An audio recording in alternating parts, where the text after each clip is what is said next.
Reserve bank of India के पूर्व governor doctor Raghuram Rajan Revanth Reddy से मिले और सुर्खियां फिर बनने लगी।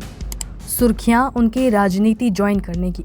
हैदराबाद में तेलंगाना के मुख्यमंत्री रेवंत रेड्डी और रघुराम राजन की मुलाकात की खबर थी। हालांकि इस मुलाकात को राज्य के वर्तमान आर्थिक स्थिति और विकास से जोड़कर देखा जा रहा है, लेकिन उनके कांग्रेस में आने की चर्चाएं भी जोरों शोरों पर हैं। रघुराम राजन की कांग्रेस से नजदीकियों की खबर नई नहीं है। पिछले साल दिसंबर महीने में रघुराम राजन कांग्रेस के पूर्व अध्यक्ष और सांसद राहुल गांधी के साथ भारत जोड़ो यात्रा में भी नजर आए थे। तो क्या वाकई रघुराम राजन पॉलिसी छोड़कर पॉलिटिक्स में एंट्री करेंगे? इस सवाल का जवाब जानने के लिए थोड़ा पीछे चलते हैं। रघुराम राजन यूपीए की सरकार में मुख्य आर्थिक सलाहकार रह चुके हैं।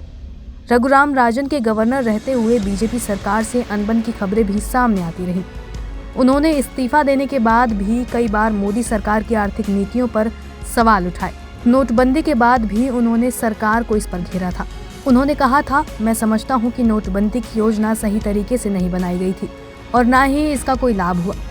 उन्होंने कहा कि मैं समझता हूं कि नोटबंदी की योजना सही तरीके से नहीं बनाई गई थी और ना ही इसका लाभ हुआ।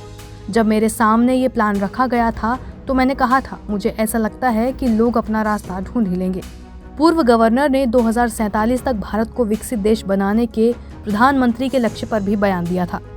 उन्होंने कहा था कि अगर 2047 तक जनसंख्या में बढ़ोतरी के बिना भारत की विकास दर 6% सालाना बनी रहती है, तब भी भारत निम्न मध्यम आय वाला देश ही रहेगा। उन्होंने हैदराबाद के कार्यक्रम में कहा कि अगर देश तेजी से विकास की राह पर आगे नहीं बढ़ता तो वह अमीर होने से पहले बूढ़ा हो जाएगा। आने वाले दिनों में भारत को बढ़ती उम्र वाली आबादी के बोझ से निपटना होगा।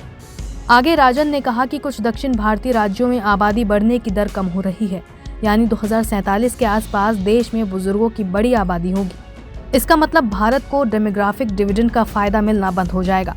आज भारत में एक बड़ी आबादी युवाओं की है, लेकिन आबादी की औसत उम्र जैसे जैसे बढ़ती जाती है, डेमोग्राफिक डिविडेंड कम होता जाएगा। राजन के इन्हीं बयानों को लेकर इसी साल केंद्रीय रेल मंत्री अश्विनी वैष्णव ने अपनी प्रतिक्रिया दी थी। वैष्णव ने कहा था कि रघुराम राजन नेता बन गए हैं और वो पीछे से किसी और के लिए काम कर रहे हैं। अश्विनी वैष्णव का ये बयान रघुराम राजन के उस कथित बयान को लेकर था जिसमें पूर्व आरबीआई गवर्नर ने कहा था कि भारत प्रोडक्शन लिंक्ड इंसेंटिव योजना के तहत मोबाइल फोन का निर्माण नहीं, केवल उन्हें असेंबल कर रहा है। उनके पॉलिटिक्स ज्वाइन करने को लेकर भारत जोड़ो यात्रा में भी सवाल पूछा गया था। तब उन्होंने ऑन रिकॉर्ड इस बारे में कुछ नहीं कहा, लेकिन राजनीतिक जानकार ऑफ रिकॉर्ड इसकी चर्चा करते रहे। हालांकि राजन ने बाद में कहा कि मेरी पॉलिटिक्स में कोई दिलचस्पी नहीं है, मैं पॉलिसी को लेकर अपनी बात कहता रहूंगा।